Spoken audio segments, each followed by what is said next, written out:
Hi guys, YouTube चॅनलवर तुमचं स्वागत आहे. आणि आमच्या इथे संतोष जगताप यांनी झाडं वगैरे लावलेले आहेत. ती बघू शकता तुम्ही, किती छान छान लावलेले आहेत.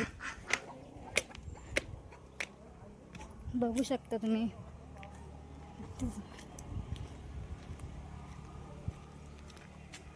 तो आंब्याचा लावलेला आहे.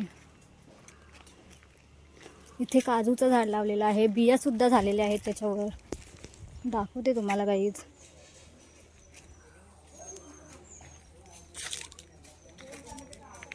बदक आणि कोंबड्या सुद्धा पाळलेल्या आहेत. बघू शकता गाईज.